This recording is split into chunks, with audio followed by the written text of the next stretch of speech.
律師啊，如果喺香港想離婚，應該點做呢？首先咧就香港係冇民政局、民政處嘅處理離婚㗎。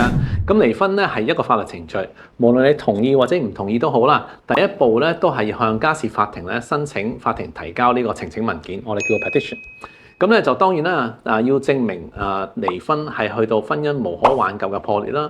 咁常見嘅情況理由包括咗雙方同意但係分居滿1年啦，單方申請分居滿2年，又或者係存在不合理行為，例如啲暴力通姦遺棄等等呢啲事情啦。咁如果雙方都同意離婚，咁係咪會簡單啲呢？係會簡單啲嘅。咁律師幫你準備好所有文件其實幾個月都可能要做得完㗎啦。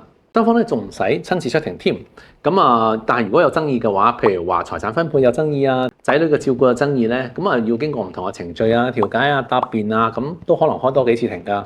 咁究竟法庭係點樣判嘅咧？咁如果係行晒啲程序之後咧，法庭咧係會先出一個臨時嘅離婚令啦，我哋叫 decree nisi。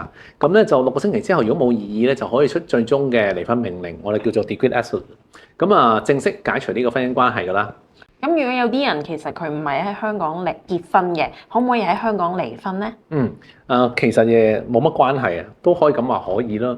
因為其實咧，我哋離婚咧就係唔係睇喺邊度結婚，係一方慣常經常住喺香港嘅話咧，就可以喺香港申請離婚㗎啦。咁離婚前有啲咩要準備咧？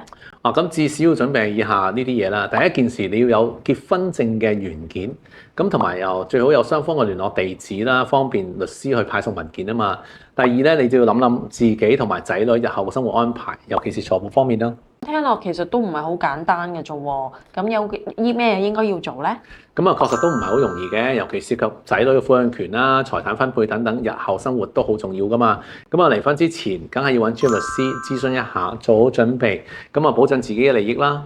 明白晒，多謝鄧律師。